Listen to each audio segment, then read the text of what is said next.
remember this particular narrative from my Double or Nothing Jewish Families and Mixed Marriage.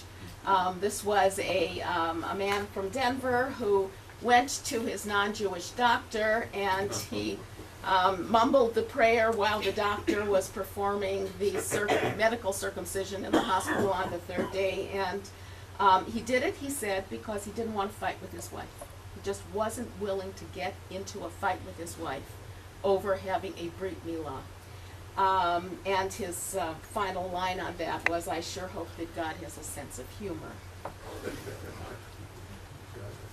Now, what these husbands do not realize is that their Christian wives learn a lesson from the husband's lack of insistence, the fact that the husband isn't willing to fight to have certain levels of Jewishness in the household. And it's not what the husbands think the wives are going to learn. What the husbands take from this, what the wives take from this very often, is that the children won't receive a Jewish education. I was really surprised at the extent to which many of the Christian wives were resistant to the idea of Jewish education because it's not part of their culture. The idea that you're going to go to Hebrew school on a Tuesday afternoon after school, what is this? It's not part of what they grew up with. They can sort of understand the Sunday school thing, but the idea of getting anything more than a Sunday morning program is just, they find it strange.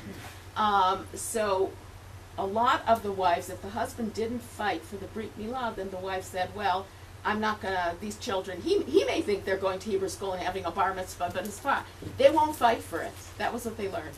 I thought the husband and his mother were going to fight for it. They didn't fight for it. They're not going to fight for this either. So it's very interesting. That was one of the areas in which I was quite happy to be doing different interviews with the husbands and the wives, separate interviews, because the stories were quite different one from the other. And as you see from this quote here, which was again a very typical one, his parents pushed for a bris, and I would say it's not up to me to do. I'm Catholic. If Jerry wants to have a bris, he'll find a rabbi and he'll schedule a bris. That didn't happen, and it didn't surprise me.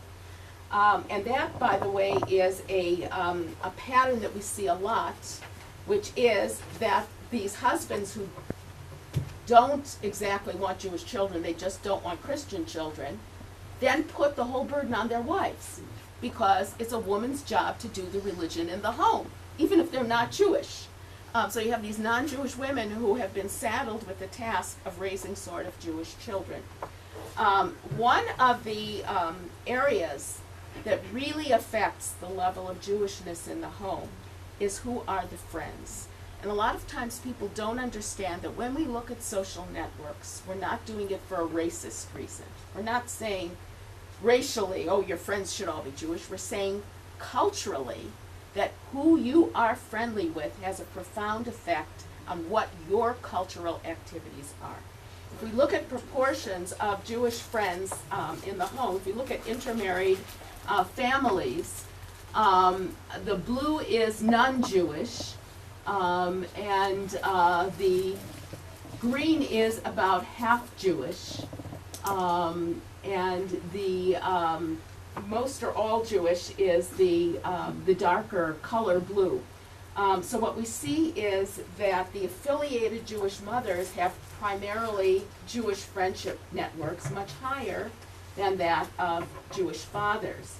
We actually see that in married families also, that women tend to have more Jewish friendship networks.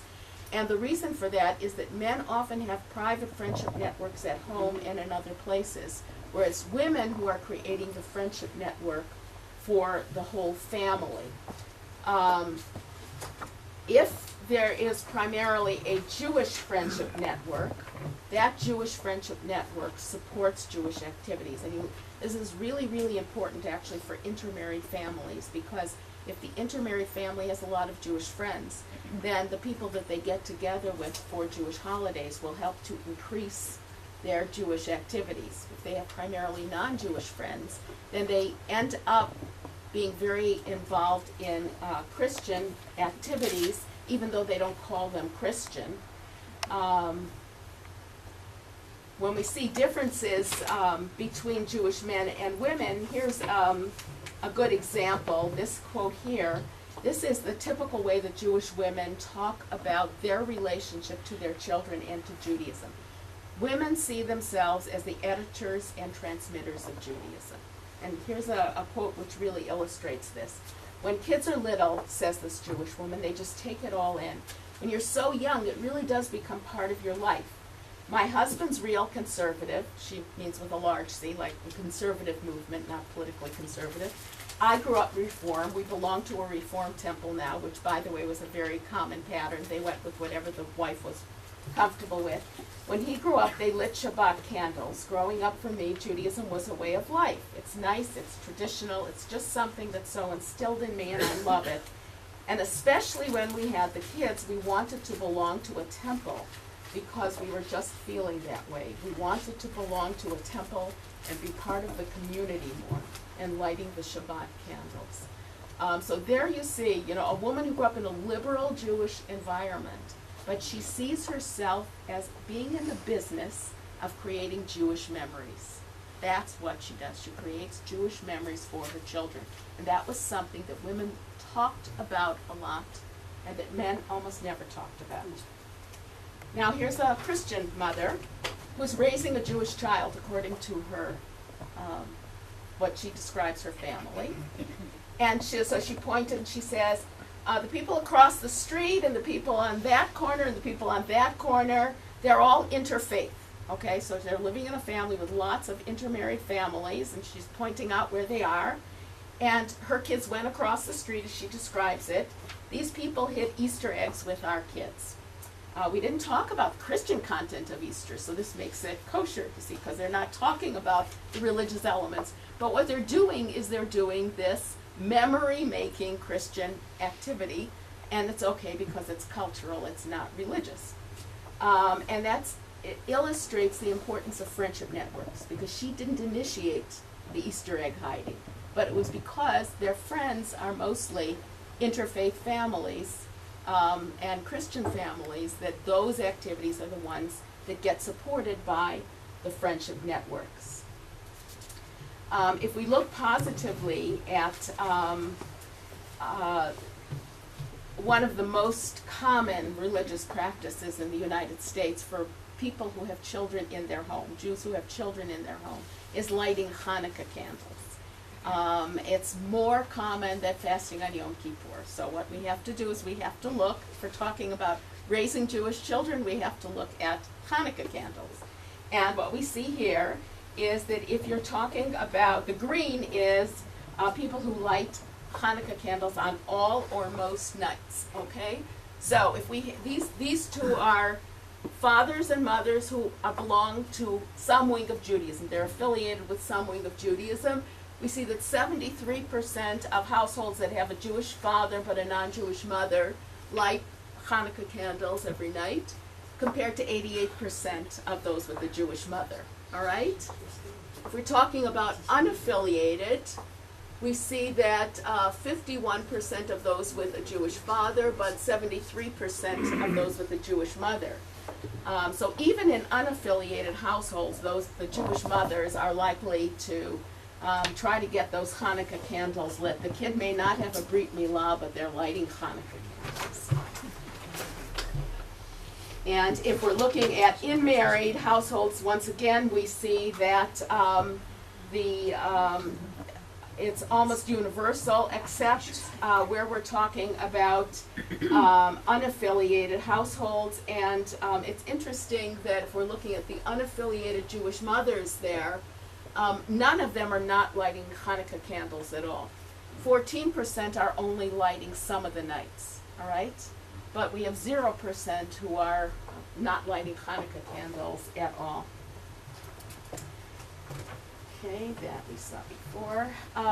Synagogue attendance, which is a very important thing to look at because it illustrates what a reversal this is from previous patterns where men were the ones, and actually in Israel, if you look at who shows up in a Beit Knesset, it's primarily male, although women do go also, but you have more men than women. In the United States, you have more women than men. And we see that here also when we're talking about households with children. The dark blues on the bottom are never go to a synagogue.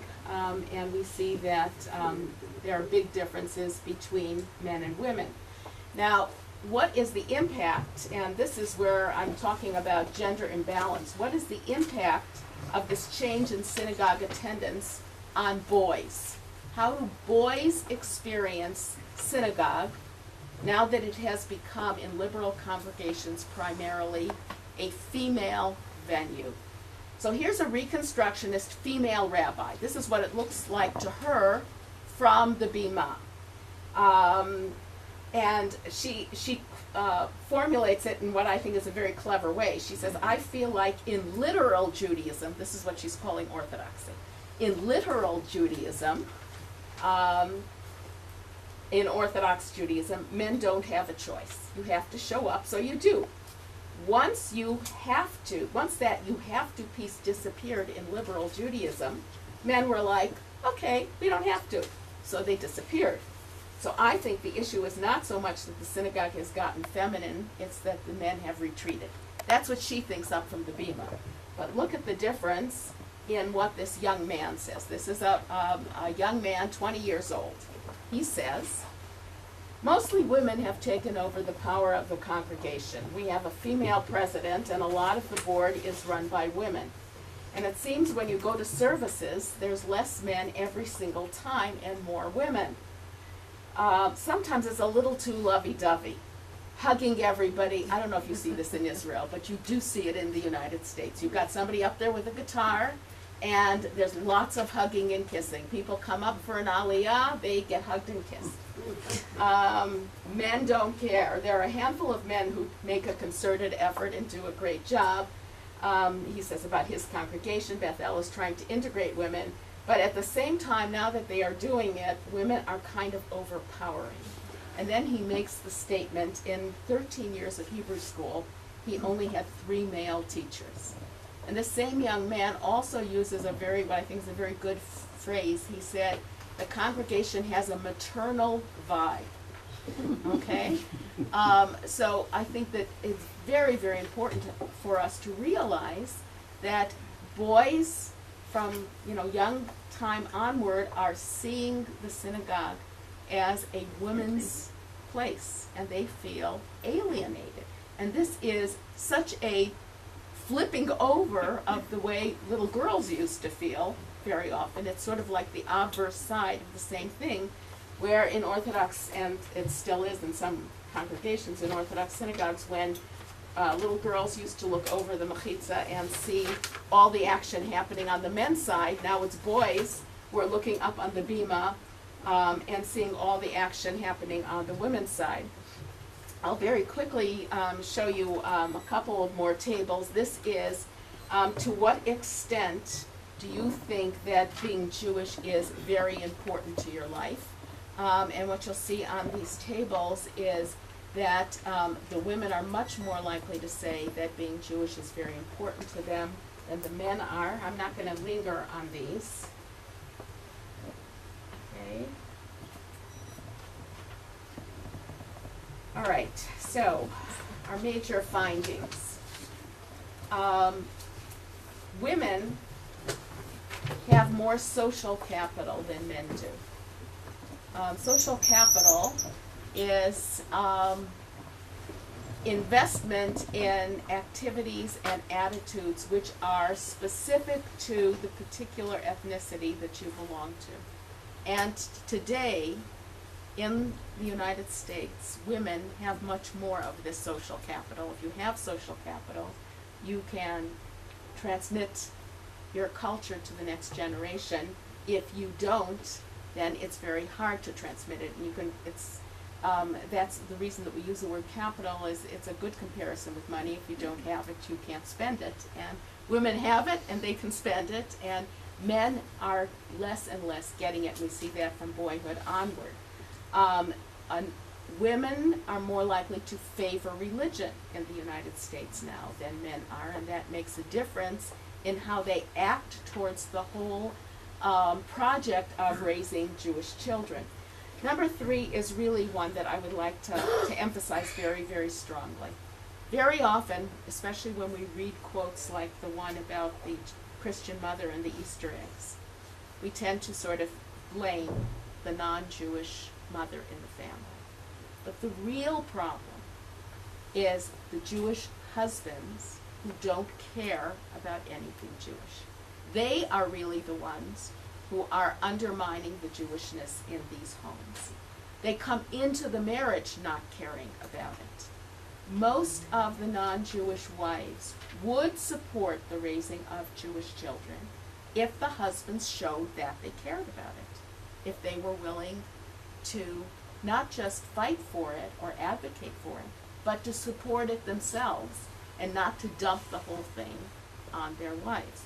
So I think that obsessing about the non-Jewish partners is really not what the story is, although that's sort of an easier thing to do. It's easier to emphasize outreach to non-Jewish partners than it is to go back and look at the Jewish community and see what is it about the way we're raising our sons, and I'm being collective here, that is deficient. Why are these Jewish boys so alienated from Judaism? Why are the Jewish men so alienated from Judaism? Because that's really where the problem is. We talked about the importance of social networks and the fact that Jewish women are more likely to create Jewish social networks. What I'm not advocating is going backward in time.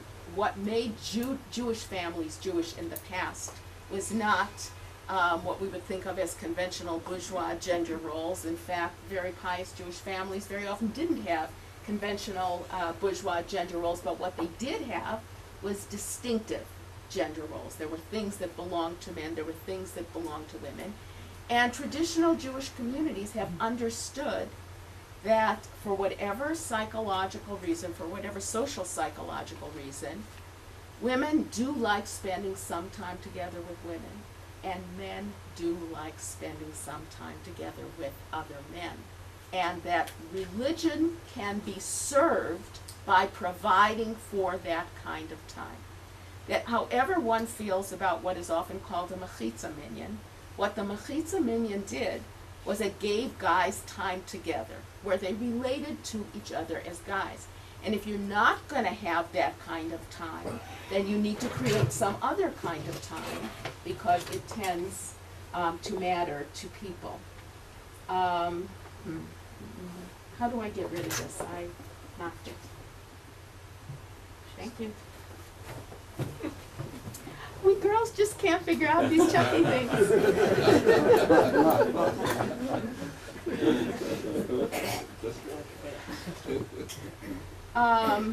So I think one of the things that we need to talk about as a community is what communal policies and strategies can we invent, knowing that we are not going to, that liberal Judaism is not going to revert to what the Reconstructionist rabbi called literal Judaism, but it can learn from literal Judaism. It can borrow strategies from literal Judaism. So some of the questions that I think in terms of public policy that we need to think about is, should American Jewish organizations and synagogues be creating opportunities for male bonding? And actually at the Reform Biennial, this minyan is a perfect example, and they're experimenting with other strategies too, like having retreats, weekend retreats, which include a Shabbat experience for peers, for all boys, some for fathers and sons, sometimes incorporating sports with fathers and sons, and religious experiences, pre-bar mitzvah, peer group, it's a boy thing club. You know, there are lots of pre-bat mitzvah clubs in the United States, Rosh Chodesh groups, trying to make bat mitzvah a meaningful experience, not just a party. But for a long time, nobody was paying attention to the fact that boys needed bar mitzvah not to be just a party also. So there's now the beginning of beginning to think about this.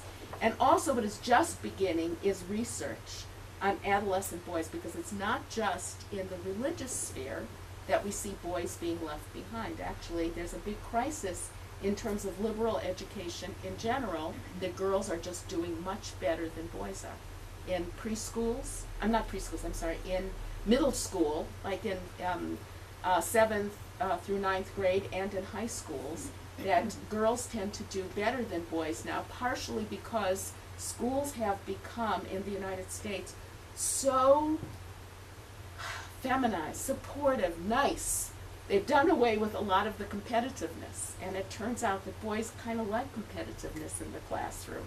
To say to everybody, you're special, you're special, you're special, it helps the girls flower, but it actually tends for some reason to push the boys back. So there's actually a lot of research that's being done now in the educational world in general, but since the impact on Jewish culture is so dramatic, it's something which I think we need to do special research looking at Jewish aspects of this. And we also need to do some research on how to create more ethnic social capital for boys and men. Interest in ethnic languages, which in our case would be Hebrew. Interest in distinctive food, music, literature, promoting Israel visits more often. Taglit, Birthright Israel, gets more girls than boys in years when things are more or less peaceful here, but gets more boys than girls in years when things are not so peaceful here. So I'm still wishing for peace here, but we need to figure out how to attract more boys when they're not going to see it as an adventure, maybe making the whole experience more adventurous in general. One of the reasons that we know that boys and men are sometimes alienated from religious environments is that girls and women are more accepting of being in a place where they're not so competent, they're not so expert. It's harder for boys and men to come into an environment where they feel like they're not the master of things. So that if you incorporate more Hebrew into the service, which is a very good thing, the boys can feel alienated more than the girls because it's harder. They have to catch up with the learning of the Hebrew, and it's more uncomfortable for them than it is for the girls not to know Hebrew. So we need to pay attention to that, and we need to figure out strategies in dealing with that. And this is basically the research. As I said, this is all brand new. I'm looking at it. There are other researchers who are just starting to look at this. There is an enterprise called Moving Traditions in the United States now, which is being done in cooperation with the Center for the Study of Adolescent Boys in the Graduate School of Education in the University of Pennsylvania. So what you're witnessing now is the beginning of an attempt to deal in some kind of systematic way with a phenomenon which has been developing and developing speed over the past few decades, and which has profound impact on the Jewish community.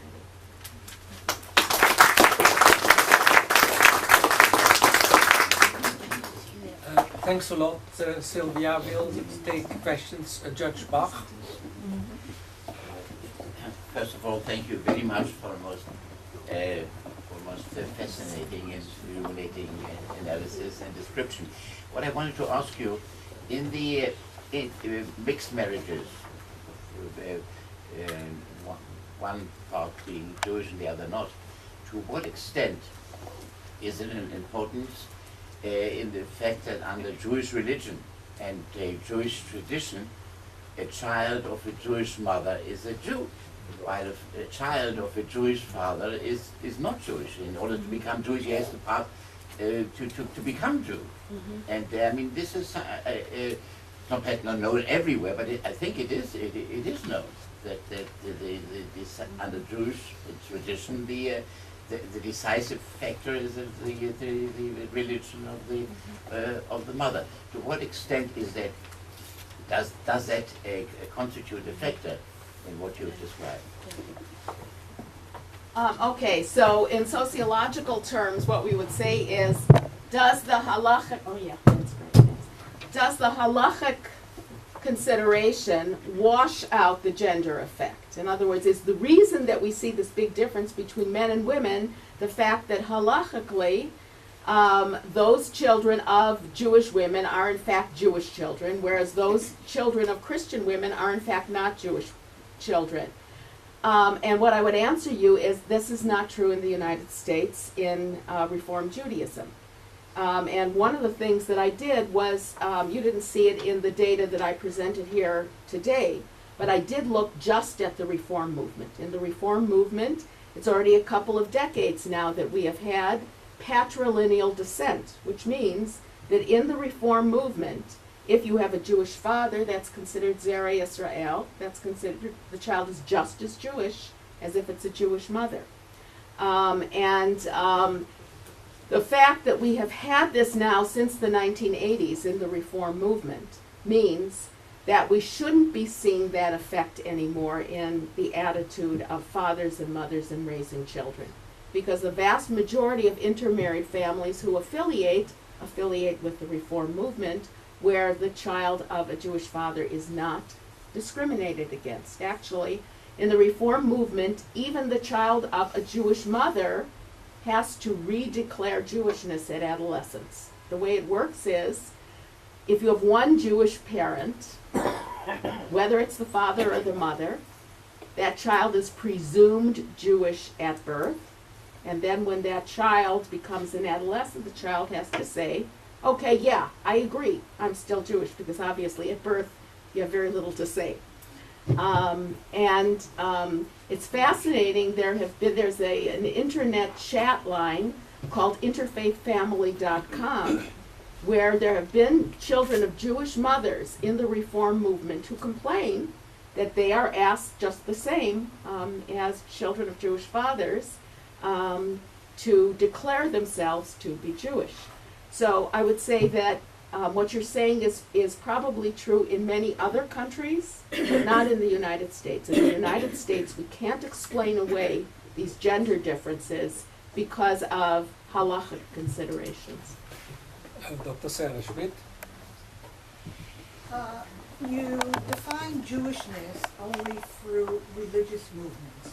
And the fact is that according to just published American Jewish Committee survey on American Jewish identity, only 50% of American Jews belong to some form of synagogue at all. There are, however, other forms of relating to Jewishness, relating via Zionism, relating via advocacy groups or philanthropies or belonging to a Jewish community center.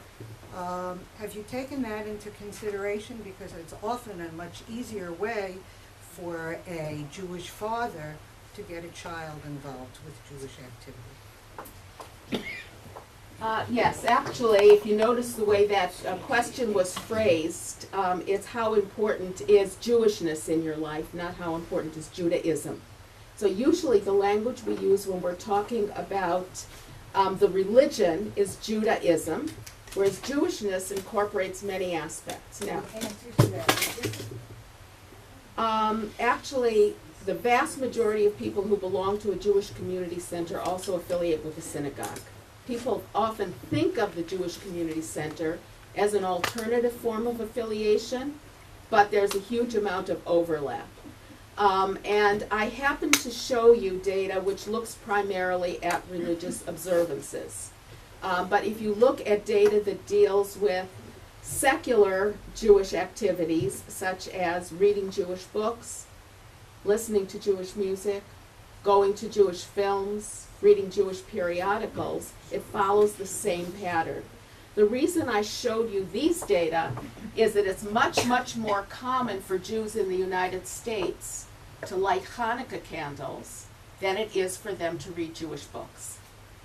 So, in fact, there isn't this kind of divide between secular and religious culture in the United States that there is perhaps in some other countries, because in the United States, religion is considered to be part of what people do.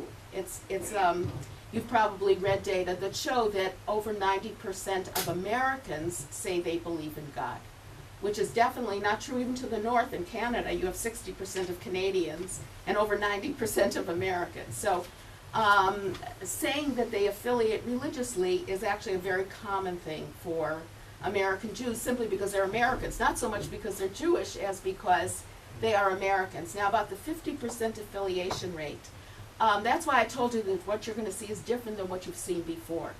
American Jews affiliate when they have school-age children. If you're taking all American Jewish adults, the affiliation rate drops down. But if you're taking American Jewish adults with school-age children, then you have much higher affiliation rates.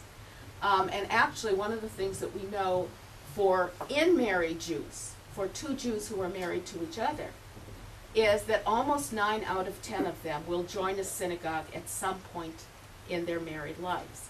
If they're married with children, they tend to join synagogues. The intermarried affiliation rates are much lower. And if we're looking at Jews who call themselves secular, which is something you didn't ask about, but you should have asked about, if you're looking at Jews who, if you look at Jews who call themselves secular, you have much higher proportions among intermarried families than among in-married families. In-married families are much less likely to call themselves secular. They're much more likely to call themselves one of the forms of American Judaism, whether or not they actually paid dues to a temple last year. So this is something that, you know, from doing interviews anyway, that people will say, if you're looking at how many people donated money to public television, if people donated money any time in the past 10 years, they'll say that they did it last year. That's just the way it is. And the same thing is true about affiliating with synagogues. But if you look at synagogue and temple affiliation over a lifetime, what you find is that secularism among in-married Jews is actually much lower than people think it is. Among intermarried Jews, it's quite high. And among people who are not married or don't have children, it's quite high. And one of the things that we didn't talk about today is postponed marriage, which is a huge, huge topic. If you're looking at the American Jewish community, that wasn't the topic today, but it has an enormous impact on levels of secularism because American